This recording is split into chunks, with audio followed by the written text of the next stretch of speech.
Welcome to another WalterFootball.com video. I'm Charlie Campbell, Senior Draft Analyst. Now, before we get started on this week's mock, I suggest you click the settings here, speed it up to 1.25 or 1.5. I think that makes these mocks a lot better. All right, into this week's mock draft. First overall pick, Trevor Lawrence to the Jets. No-brainer in my opinion. I don't think Sam Darnold has shown enough for the Jets to pass on Trevor Lawrence and trade down and get a lot of picks. I think the better plan is take Trevor Lawrence, start the rebuilding process around him, trade Sam Darnold, maybe get a day 2 pick for him, and then you just have more picks to build around Lawrence. You already have extra first-round picks with the Jamal Adams trade. You have a high second-round pick, so I definitely think the Jets have the ammo of picks to build around Lawrence and be able to put a good team together. So definitely I think Lawrence is the guy for them. Second overall pick, Jaguars, Justin Fields, quarterback from Ohio State. They need a future franchise quarterback. They need a guy to build around. Fortunately for Jacksonville and Jaguar fans, Dave Caldwell won't be making the evaluation for them. I think Fields is worthy of going high in the first round. Has a great skill set, needs some work, needs some development and pocket awareness, but the talent is there for him to be a really good and solid NFL starter early in his career. So I think Fields to the Jaguars is almost as much of a no-brainer as Lawrence to the Jets. And the third overall pick is a definite no-brainer.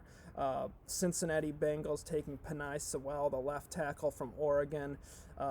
He has future franchise left tackle written all over him. They obviously need to improve the pass protection for Joe Burrow.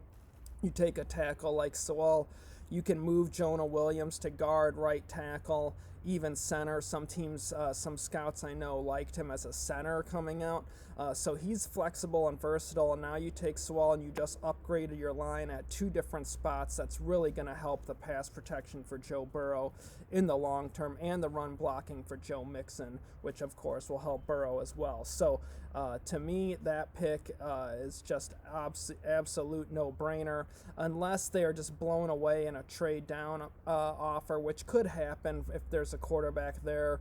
But I think most likely, as we saw last year, the price to move down and previous years, but definitely last year with the Lions at number 3, the price to move down is just super high, and I don't think at the end of the day it's going to be easy for Cincinnati to pass on a left tackle and protect their young quarterback in Burrow. Fourth overall pick, I have the Cowboys taking Gregory Rousseau, defensive end from Miami. I think Dallas could just look at best defensive player available regardless of position, with the exception of linebacker. They're set there, but I think defensive line is obviously a necessity. DeMarcus Lawrence is really good at one end, then you put Rousseau on the other side. You have 2 young edge rushers capable of getting after the quarterback. I think that pick will really help Dallas improve defensively next year. Fifth overall, I have the Chargers taking Alex Leatherwood, the left tackle from Alabama. Really good pass protector, long, athletic, big, needs to develop his run blocking, but in that Chargers scheme with Justin Herbert, they got to improve their pass protection. Leatherwood would do that, so I think that would be an instant upgrade for the Chargers, be a long-term answer to that position for them. Sixth overall pick, the Eagles. I have them taking Jamar Chase, the wide receiver from LSU. Even though they took Rager last year, Chase is just too good to pass up here. Obviously, Carson Wentz hasn't been quite the same. They've needed to improve the receivers that he has for years. Rager's a good player, but I think if you have an opportunity to put Rager and Chase together, man, that is going to be so tough on defenses as far as how they deploy their safeties, who's getting double teams, because both Chase and Rager are threats to score and burn defenses over the top on any given play. It's going to open things up for Miles Sanders. It'll open things up for the tight ends. I just think Chase right there, what he could bring to the Eagles offense is just too dynamic for them to turn down. Seventh overall pick, I have the Panthers taking Micah Parsons, linebacker from Penn State. Carolina's missed Luke Kuechly this year. Shaq Thompson's a nice linebacker, but they need a guy to go with him. Parsons would be a plug-and-play upgrade for them. 8th overall pick, Redskins. I have them taking Trey Lance, the quarterback from North Dakota State. Obviously, Ron Rivera and Scott Turner gave a pretty quick hook there to Dwayne Haskins. With Lance being a raw quarterback, having only played 1 year at a lower level of competition, you can sit him, take your time with him, let him learn behind Alex Smith, and then really improve and develop that timing, his ability to read defenses, his ability to understand what NFL defenses are going to do, improve his mechanics. I think playing behind a veteran like Smith would be really good for Lance in the early going of his career. 9th overall pick, I have the Lions taking Christian Barmore, the defensive tackle from Alabama. They have to get better on the inside of that defensive line. Barmore would give them an interior pass rusher that they really lack. He needs to get better in the ground game, become more well-rounded, but in that division with Aaron Rodgers and the receivers there in Chicago and Minnesota, the NFL's a passing-driven league. You got to have some interior rushers, and Barmore would really help Detroit in that regard. 10th overall pick, I have the Falcons taking Kwity Paye, the defensive end from Michigan. He's a big defensive end. He's fast. He's athletic. You can move him inside in the sub package. Atlanta has needed to get bigger and more physical up front for years now. I think Paye would definitely be an upgrade for them. Give them an edge rusher to go next to Grady Jarrett. Obviously, Tack McKinley and Vic Beasley were busts for them, so you need more edge rush. Go across from Dante Fowler, and Paye brings more size to the table than what they have had in recent years. I think that'd be an upgrade for Atlanta. 11th overall pick, I have the Dolphins taking Carlos Basham, the defensive end from Wake Forest. He'd really fit in that Flores mentality, a big, physical, tough defender. Go across from Emmanuel Ogbah, give them 2 edge rushers that can get after the quarterback with Christian Wilkins from the inside. I think that'd be a nice addition for Miami. 12th overall pick, I have the Broncos taking J.C. Horn, cornerback from South Carolina. They have got to improve their coverage. I think they've done it moderately with additions like A.J. Bouye, but they could use that number 1 corner, and Horn is a well-rounded player, good instincts, has size, quickness, ability to run the route, prevent separation. I think he'd be a nice future potential number 1 corner for the Broncos. 13th overall pick, I have the Bears taking Jalen Waddle, the wide receiver from Alabama. It's looking more and more likely that Allen Robinson leaves in free agency. That's going to create a huge hole in the Bears' offense. Jalen Waddle would give them a potential Tyreek Hill type playmaker, a speed receiver that can burn defenses on any play. Would be a big upgrade for Chicago, so I think that would make a lot of sense, assuming his medical checks out in the lead up to the draft. And the early indications are sounding pretty good there, where Alabama's even optimistic he might come back and play again this season. 14th overall, Vikings. I have them taking Sam Cosmi, the left tackle from Minnesota. Riley Reiff is in the last year of his contract. When we hit 21 here, he'll be in the last year of his deal. And the other young offensive linemen haven't exactly blown the doors off there in Minnesota. I think if they continue to build up that line, improve their pass protection, improve their run blocking for Dalvin Cook, that makes a lot of sense for them offensively. Cosmi could start out his career at guard or right tackle and then eventually replace Reiff. 15th overall, I have the Patriots taking Kyle Pitts, the tight end from Florida. The Patriots took some mid-round tight ends last year, but that won't stop Bill Belichick from taking a weapon like Pitts this year. And he's rated positions heavily before with multiple picks. He's done it a lot in the secondary. I mean, even going back to Rob Gronkowski and Aaron Hernandez coming in together in the NFL. But Pitts would be such a dynamic playmaker for the Patriots. They've really missed that. He would be a mismatch weapon in the red zone on third downs. He's just such a great playmaker. I wanted to have him going higher in this mock, but there just wasn't the tight end need with a lot of the teams late in the top 10, early teens, so that could be a real benefit for the Patriots. Take Pitts in the first round. drawn the strong receiver class on day 2, and now you've really upgraded your weapons there for Cam Newton or whoever their quarterback's going to be. 16th overall pick, I have the 49ers taking Patrick Surtain II. Obviously, Richard Sherman's no spring chicken. He's aging.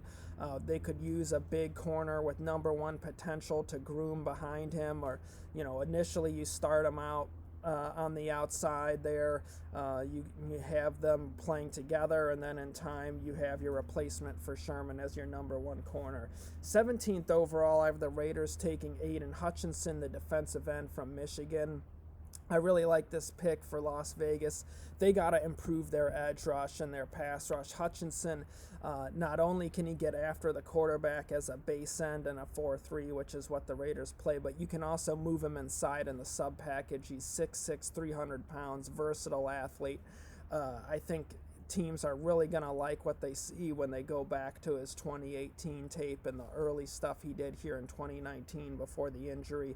I think he'd fit the mentality of players that Mike Mayock has drafted there in Las Vegas, and I think that would really help them on third downs to have Hutchinson either rushing from the end or moving inside, and then you have Cleveland Farrell and Max Crosby. You have all 3 going after the quarterback. 18th overall pick, I have the Ravens taking Andre Cisco, the safety from Syracuse, just a pure ball hawk, but he's built, he's tough. You could play him at strong safety, you can play him at free safety. I think he'd be a great fit in that Ravens defense and a real good replacement for Earl Thomas. 19th overall pick, I have the Giants taking Devontae Smith, wide receiver from Alabama. This would be a plug-and-play upgrade for Daniel Jones, give them a mismatch receiver who's so polished and ready to hit the ground running in the NFL. Great route runner, tremendous after the catch, superb hands, speed. He's a top 10 pick all day long if he's just a little bit heavier, but because he's got a lean frame, I think he's going to go mid to late first round. But he's such a good player. I think he's going to overcome it in the NFL, and I think the Giants would be ecstatic to be able to land him if they end up winning the division and picking this low. I think that'd still be a really good value for New York. 20th overall, I have the Cardinals taking Caleb Farley, cornerback from Virginia Tech. He's sitting out this season, has a great skill set, size, speed, athleticism. 2019 tape was really good. 2018 tape was terrible. Has had injuries in his career, so he's a bit of a boom or bust kind of guy, but the Cardinals have taken those kind of players under Steve Keim, and they need to develop more cornerback talent. He could be an understudy to Patrick Peterson and then in time maybe be that number 1 corner for them. 21st overall, I have the Bucs taking Trey Hill, center from Georgia. They could use some more young talent on the inside of that offensive line. Trey Hill has the size to play guard, can also play center, moves well for his size, but is a big body that can handle defensive tackles one-on-one. Really a good run blocker, would help them in the ground game. I think they could just plug him in at guard or center, depending how the offseason shakes out and where they could use help. And he'll help that line and improve the protection for Tom Brady and improve their ability to run the ball consistently. 22nd overall, I have the Dolphins taking Travis Etienne, the running back from Clemson.